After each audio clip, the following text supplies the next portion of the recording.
अब देखिए question number 9, बहुत ही आसान क्वेश्चन है। एलडीए आप जानते होंगे। एलडीए एक बेस होता है, स्ट्रॉन्ग बेस ही है। इसका नाम होता है लिथियम, ठीक है, डाई आइसोप्रोपाइल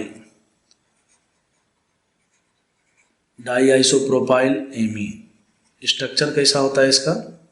तो लिथियम है तो Li+ होगा और नाइट्रोजन में 2 आइसोप्रोपाइल आपको लगा देना है। तो एक प्रकार से CH, इधर भी CH3 और इधर भी CH3 बच्चों, ठीक है। और उसके बाद यहाँ पर भी CH और इधर CH3 और इधर भी CH3, ठीक है।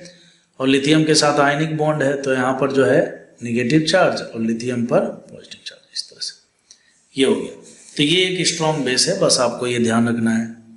तो कुल मिलाकर आपको यहाँ पर एक बेस दिया हुआ है, ठीक है। तो अब ये बेस क्या करेगा? बेस सबसे पहला काम एसिड बेस रिएक्शन करता है। कहने का मतलब यह है कि C डबल बॉन्ड O के ठीक बगल वाले कार्बन में अगर हाइड्रोजन मौजूद है तो वो क्या करेगा, वहाँ से हाइड्रोजन निकालेगा, एसिडिक हाइड्रोजन को निकालेगा, ठीक है। तो देखिए यहाँ भी हाइड्रोजन मौजूद है और यहाँ भी हाइड्रोजन मौजूद है। तो सवाल उठता है कि कहाँ से हाइड्रोजन निकलेगा। देखिए अगर आप यहाँ से हाइड्रोजन निकालते हो तो एनायन यहाँ भी बनेगा और हाइड्रोजन निकालते हो तो एनायन यहाँ भी बनेगा। तो अब आपको ये देखना है कि दोनों में से कौन सा एनायन ज़्यादा स्टेबल है, ठीक है। तो देखिए ये जो एनायन है, ये वाले एनायन को बताता हूँ। इस वाले एनायन को देखिए यहाँ पर एक CH3 ग्रुप है तो CH3 ग्रुप क्या करेगा, +I इफेक्ट देगा, ठीक है। जबकि एनायन को स्टेबिलिटी मिलती है इलेक्ट्रॉन विड्रॉइंग ग्रुप के द्वारा, ठीक है। तो कहने का मतलब है कि जैसा सिचुएशन यहाँ पर है वैसा ही यहाँ पर है, लेकिन इधर वाले में CH3 ग्रुप के द्वारा जो ये +I इफेक्ट मिल रहा है तो वो इस एनायन की स्टेबिलिटी को क्या करेगा, घटाएगा। तो हम लोग क्या करेंगे, एनायन कहाँ से बनाएंगे? हम लोग एनायन बनाएंगे बच्चों यहाँ से, ठीक है। ये बेस क्या करेगा, यहाँ से हाइड्रोजन को निकाल लेगा, चलो ठीक है। अब उसके बाद देखिए अगला में क्या बोलता है, कहता है कि ये जो इथाइल आयोडाइड है इसके साथ रिएक्शन करवाना है। तो अब देखिए ये जो कार्बन पर एनायन बनता है ये एक स्ट्रॉन्ग न्यूक्लियोफाइल है और इसकी न्यूक्लियोफिलिसिटी भी बहुत ज़्यादा होती है, ठीक है। तो कहने का मतलब यह है कि ये क्या करेगा, इस वाले इथाइल आयोडाइड के इस कार्बन पर अटैक करेगा। और अटैक भी कैसा होगा बच्चों, SN2 अटैक होगा। कैसे? एक तो लेस क्राउडेड सिस्टम, दूसरा कार्बन पर निगेटिव चार्ज, स्ट्रॉन्ग न्यूक्लियोफाइल होता है और स्ट्रॉन्ग न्यूक्लियोफाइल SN2 रिएक्शन को फेवर करता है तो ये आयोडीन यहाँ से बाहर चला जाएगा। और फाइनली जो है आपको प्रोडक्ट के रूप में ऑप्शन नंबर B दिख रहा होगा। देखिए जैसे वैसे ही, और यहाँ पर आपको इथाइल जोड़ देना है तो ऐसा इसी में दिख रहा है, ठीक है। चलिए नेक्स्ट क्वेश्चन में देखिए यहाँ पर दिया हुआ है, ये बहुत ही इंटरेस्टिंग क्वेश्चन है जो कॉन्सेप्ट मैंने पीछे बताया। देखिए कॉन्सनट्रेटेड NaOH है ना, कॉन्सनट्रेटेड NaOH और हीट दिया होता है, बेसिकली कैनिजारो रिएक्शन होता है, ठीक है।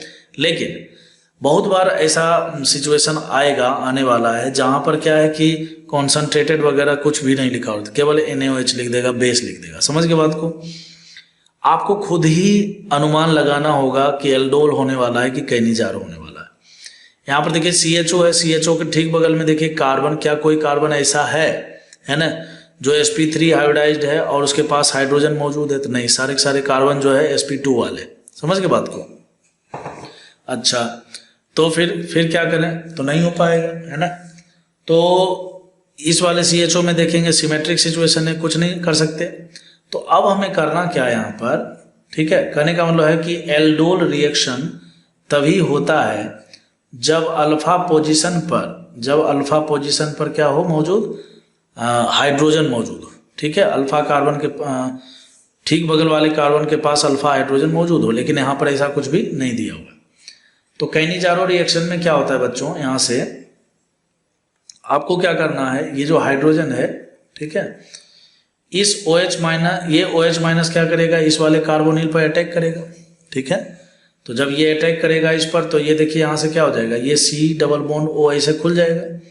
चलिए हम इसको खोल लेते हैं इस प्रकार से, ठीक है। ये देखिए यहाँ पर हमने OH बना लिया और ये O- बना लिया, ठीक है।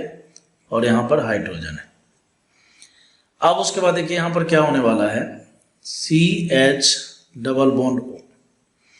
अब ये जो बेस है ना, ये जो बेस है, ठीक है, ये बेस क्या करता है, फिर से ये बेस क्या करता है बच्चों, ये जो यहाँ पर OH के पास जो एसिडिक हाइड्रोजन है ना, ये क्या करता है, इस यहाँ से एसिडिक हाइड्रोजन को निकाल लेता है।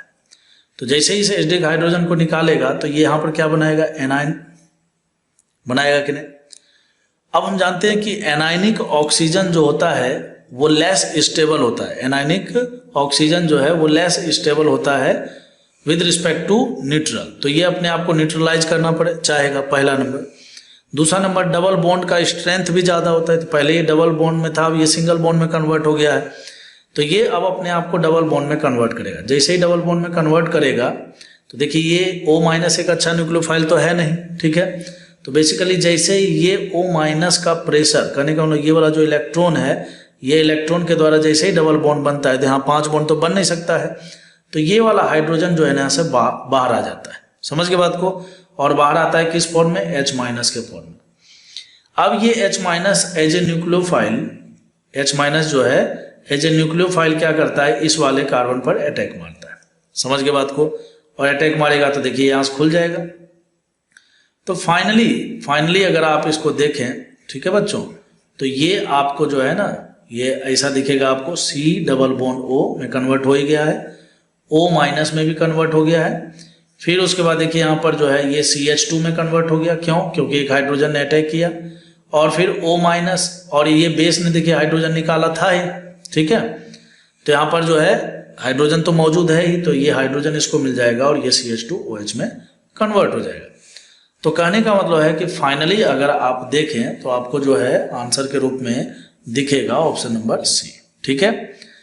बेसिकली इसका कॉन्सेप्ट यही है कि जब भी आपको किसी भी प्रॉब्लम में अल्फा H मौजूद नहीं हो और बेस दिया हुआ हो, हीट किया हुआ हो, तो कैनिजारो रिएक्शन होता है। और कैनिजारो में एक एल्डिहाइड क्या होता है, ऑक्सीडाइज होता है, ठीक है। और एक एल्डिहाइड जो है रिड्यूस होता है। एक एल्डिहाइड ऑक्सीडाइज होता है और दूसरा एल्डिहाइड क्या होता है बच्चों, रिड्यूस होता है। तो इसमें देखिए ये ऑक्सीडाइज होकर CO- में कन्वर्ट हुआ, ठीक है। और दूसरा जो है ये किस में कन्वर्ट हो गया, अल्कोहल में, ठीक है। तो ये ऑप्शन नंबर C इसका